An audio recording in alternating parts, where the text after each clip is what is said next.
Capítulo 369 de Black Clover no ar, com a explicação de como a anti-magia foi distribuída para os touros negros sem anular a mana deles. Foi uma batalha insana do Magna e do Luke contra um clone do Lucius e contra um anjo também. E mais, o Magna estava usando as correntes dele para poder ligar o Luke com o inimigo, ele com o inimigo também, e balancear as coisas no campo de batalha. Foi muito insano. Então bora lá, porque depois de tanto tempo, Black Clover tá de volta para nossa felicidade. Pena que felicidade de pobre dura pouco, né? Porque agora é só daqui a 3 meses. O capítulo anterior tinha acabado com Asta chegando na capital de Clover e literalmente salvando o Yuno da morte. E é exatamente nesse ponto que o 369 começa, né? Com os dois falando que vão derrotar o Lucius e se tornarem Rei Mago, essas coisas que já é clichê ali no mangá. E o que a gente vê é que cada um deles tá indo pra cima de um clone diferente do Lucius. O Yuno ataca um e o Asta ataca outro. Claro que a empolgação deles estarem juntos ali nesse momento, depois de tanto tempo, deu para eles uma confiança grande, né, de que eles podem vencer essa batalha, mas eu ainda diria que a empolgação do Yuno é maior que a do Asta, porque para ele, o Asta estava morto até então, e pode não parecer, mas ele foi um dos que mais sofreu ali com isso. Ele e o Yami, eu diria, né, porque pela quantidade de cigarro que o Yami fumou quando recebeu essa notícia, foi tremendo e demonstrou o quanto ele estava triste com isso, mas ainda assim, ter o Asta ali com ele nesse momento tem um significado especial pro Yuno. Ele ainda tá com o Neverland ativado, afinal ele é o menino amado pela mana, né? Pra mim já era pra ter acabado faz tempo, mas fazer o quê? Mas quando o Lúcio, os clones ali se depararam com os ataques deles, surgem mais 2 clones do inferno pra desbalancear de novo essa luta. Só que ainda assim, mesmo os 4 clones atacando os 2, eles conseguem se defender bem e seguram a bronca ali. A questão toda é o deboche do Lucius, né? Que ele chega a ser irritante ali em vários momentos, porque ele faz questão de falar o quanto poder de ataque ele tem, já que apesar de agora o Asta e o Yuno estarem juntos, ele ainda tem total vantagem por ter centenas de anjos, né? Que nem mesmo os capitães estão dando conta. A gente precisa lembrar que o Fuego Leão mesmo estava sofrendo lá com eles e o Kaiser, então, nem se fala, coitado. O Lucius também tem os paladinos, tem os clones e como ele não consegue prever o futuro por estar ali dentro do Neverland, então a magia de tempo dele não funciona e também ele não consegue saber nada, né, que tiver o Asta ligado ali direta ou indiretamente, ele não faz ideia de que tem muito mais coisa aí por trás do Asta, né, que ele não só voltou com vida, porque é isso que ele diz ali, que mesmo que o Asta tenha voltado com vida pra cá, que não significa nada pra ele. Acontece que o Asta aprendeu novas técnicas e voltou com a vida, fortalecendo os amigos dele, e isso tira, sim, uma grande parte da vantagem do Lucius, é o que a gente vê nesse capítulo. Então, o mangá volta um pouco no tempo para mostrar pra gente o contexto do que rolou depois do Danmacho ter sido derrotado. A gente tem um painel em que os touros negros estão tentando entender o que está acontecendo, né, já que eles estão ali revestidos com antimagia, para logo em seguida vir a apresentação da Ishika para eles, que foi um alívio cômico muito bem encaixado pelo Tabata nesse capítulo. Não tirou a dramaticidade do momento, afinal eles estão numa batalha feroz, não tirou o peso do compartilhamento da antimagia, mas trouxe um pouco da essência de cada um dos magos dali dos touros negros, né? Um pouco da personalidade de cada um. O Magna com o jeito delinquente dele, sendo que ali na tradução tá dizendo que ela parece irritante, quando ele pensa sobre a Ishika, né, ela parece irritante, só que pelos kanjis usados, a gente entende que esse irritante é num sentido de ter achado ela presunçosa, arrogante, algo nessa linha. Tem o Luke também querendo lutar com ela por entender que ela é forte e por aí vai. Eu acho que a gente precisava um pouco mesmo dessa essência que é tão marcante nessa equipe toda, a personalidade deles e a forma deles encararem ali uma nova pessoa chegando nesse grupo. E aí vem a explicação do compartilhamento da antimagia, que era o que a gente mais queria, né? E é o que todo mundo estava teorizando mesmo. A questão é que desde o começo o Tabata preparou o terreno para que tudo isso fosse possível um dia, se ele quisesse enfiar ali no meio. Se a gente pegar a ocasião lá da masmorra que eles foram no comecinho da obra, mesmo tendo a antimagia, o Asta usou a magia da Noelle com uma das espadas ali para poder atacar o Mars. Então, se ele podia colocar uma magia externa coabitando com a antimagia dele, sem uma anular a outra, por que aqui não ia ser possível? Uma outra coisa, o Asta também desenvolveu a habilidade de fazer a antimagia ter efeitos só sobre quem ele quer que tenha. Então ele pode escolher quem ele quer influenciar, anulando ou não a mana. Ele só precisava aprender como fazer isso ao doar a antimagia para alguém. Se ele pode escolher quem ele destrói com a matadora de demônios, ele também pode ignorar a mana dos amigos dele e revestir essa mana com antimagia. E é esse o ponto. As duas coisas não se misturam para criarem um novo atributo. Pensa assim como se fosse uma coxinha, né? O frango tá lá dentro e ele sempre vai ser frango, mas a massa vai estar por fora envolvendo esse frango. É mais ou menos isso aqui, né? Com a diferença de que, como diz mesmo na tradução ali, na barrinha, né?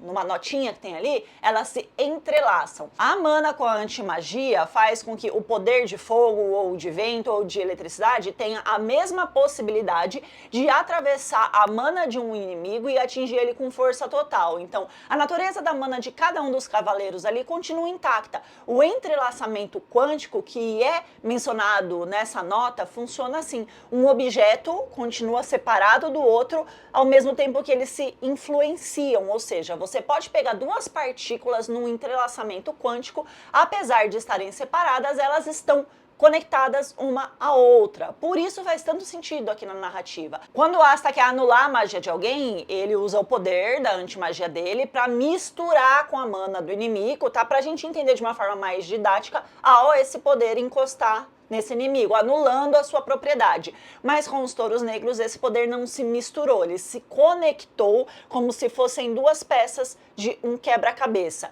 E eu falei tudo isso para chegar na questão do Nakama, né? Que apesar de ser entendido ali como um amigo, essa palavra expressa um significado de companheiro de equipe, de pessoas que compartilham o mesmo objetivo e trabalham juntas em um grupo, sendo que o kanji que o Asta usou ali no final, como é explicado no rodapé também, é usado nas palavras demônio e magia, ou seja, a gente tem a magia do demônio compartilhada com os companheiros. Isso tudo para embasar o fato do Asta poder compartilhar a antimagia com quem ele quer, sem afetar a magia natural daquelas pessoas, sem anular ela, mas sim potencializar. Mas pela preocupação da Ishika, perguntando ali se eles estão bem, existia a possibilidade de não dar certo, né? Além de que essa técnica deu para cada um deles ali uma quantidade limitada de antimagia. Então, o poder do Asta não vai ficar sendo compartilhado sem parar. Eles não vão ficar recebendo continuamente o poder da antimagia. Cada um recebeu a sua dose e vai precisar usar ela da melhor forma para não ficarem sem, mas ela tem um fim. É diferente do Naruto compartilhando lá o poder da Kyuubi na Quarta Guerra Ninja. O fato é que deu certo. E na cena seguinte a gente vê o Luke numa forma bestial, que eu amei muito, usando as runas que ele já tinha aprendido lá em Hurt, com o poder de relâmpago dele, influenciado pela antimagia para poder torar o anjo no meio com um chute só. Isso mostra pra gente que indiscutivelmente, pelo menos enquanto eles estão ali com a reserva de antimagia deles, os touros negros estão mais fortes que os capitães, gente. Vocês têm noção disso? Os capitães estão apanhando lá. E como ele tem uma velocidade muito grande, ele vai derrotando um a um dos anjos até o Magna surgir ali por trás do Lucius, tirar uma com a cara dele, né? E ele aparece com uma das melhores técnicas já criadas nos mangás até hoje, que é a técnica das correntes dele, em que ele une o poder dele com o do mago que ele conectou à corrente, né? E depois distribui de volta em partes iguais, fazendo com que eles tenham ali a mesma quantidade de poder. E não tem nem como a gente dizer, né? Essa é a melhor técnica para ser usada nesse momento, porque a quantidade de poder do Lucius é muito grande. E sem ela fica quase impossível vencer o cara. Ele faz isso tacando ali a bola de fogo negra no Lucius, né? Mas aqui ele usa esse poder de uma forma ainda mais evoluída do que ele usou lá em Spade, né? Ele une o Luke, o Lucius e um anjo, ou seja, são 4 seres que tiveram seus poderes juntados ali na meiota e distribuídos depois em partes iguais. Isso deixa as coisas ainda mais equilibradas do que o Neverland do Yuno. Os dois juntos atacam um anjo que cai na hora e aí eles partem para cima do Lucius. E é aqui que a gente tem o ápice, porque antes do arco de Spade começar, lá no treinamento de Hurt, O Magna tinha saído totalmente frustrado com o fato dele não conseguir acompanhar o treinamento, né? Que acabou gerando aquela situação lá entre ele e o Luke, né? As falas do Luke pesaram bastante pro Magna, e ele saiu com um sentimento de ser inferior ao próprio rival dele, porque o próprio rival estava insinuando que ele nem deveria estar ali. Então ele esperava naquela época ter tido uma ascensão de poder, mas ele acabou saindo frustrado e triste por ele ter capacidades tão modestas e não conseguir acompanhar o Luke. Então a verdadeira ascensão dele chega nesse momento em que ele mostra que não desistiu, que transcendeu as suas fraquezas, que contornou a situação para que ele pudesse estar em pé de igualdade com os outros, especialmente com o Luke, recriando ali novamente essa dupla que, mesmo com personalidades, sofrimentos e formações dramáticas tão diferentes entre eles, se completavam tão bem a ponto de se compreenderem de forma excepcional, sempre saberem exatamente o que o outro estava pensando. Então a gente tem uma das mais lindas batalhas até agora, fazendo com que esse retorno de Black Clover depois de tanto tempo fosse puro cinema. Não tem como negar isso, tá? E por mais que o Lucius consiga desviar dos golpes ali que os meninos vão dando um atrás do outro, na hora em que eles atacam ao mesmo tempo, eles simplesmente humilham o Lucius no campo de batalha com uma bola imensa de fogo, raio e antimagia no meio do estômago dele, que destrói tudo, queima, pulveriza, eletrocuta, sobra só a cabeça do Lucius voando ali pelo ar.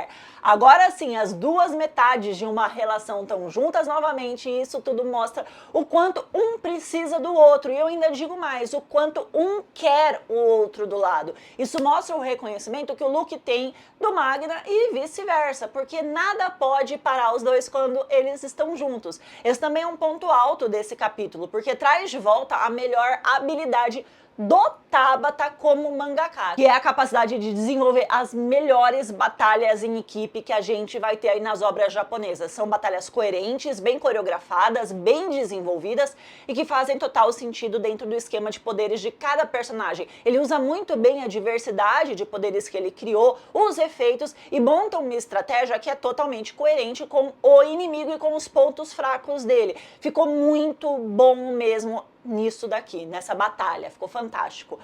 Com a vitória dos dois contra um dos clones ali do Lucius, o Asta rebate toda a arrogância ali daqueles clones na frente dele, né, que tinham dito que as chances ainda estavam a seu favor, e o mangá finaliza com a cara de satisfação do Magna e do Luke, depois que, apesar de terem sofrido uns ataques ali no meio da luta, terminaram totalmente vitoriosos juntos, e eu digo, eles mereciam. E tem mais uma coisa ainda, toda essa questão do Asta compartilhar a antimagia com os companheiros dele coloca ele mais uma vez em pé de igualdade com o Yuno. Por quê? Se o Yuno tinha o Neverland, que dava apoio ali, um apoio absurdo inclusive, né, para os companheiros, aumentando seus poderes e diminuindo dos inimigos, agora o Asta tem também a capacidade de dar apoio gigantesco ali para os companheiros dele. Fora que ao longo de toda a série a gente viu os Touros Negros usarem as suas habilidades para apoiar o Asta. E agora pela primeira vez ele consegue usar as dele para apoiar diretamente os seus amigos.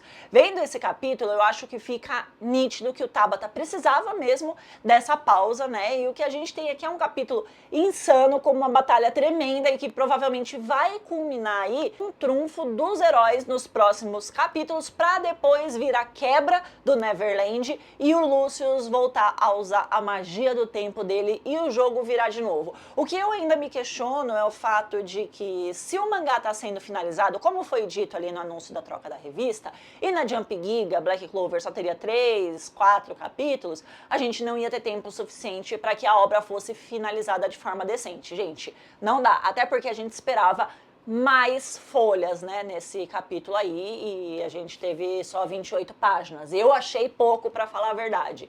O que eu acho que pode acontecer é a história ser finalizada aqui com a vitória temporada do Lucius para Black Clover, depois voltar em outra revista com uma série meio que num estilo Black Clover Shippuden, porque não tem como finalizar a obra com tantas pontas soltas, tanta coisa ainda para ser explicada, tanta coisa ainda para ser exposta. Eu espero que o próximo capítulo venha aí com mais páginas.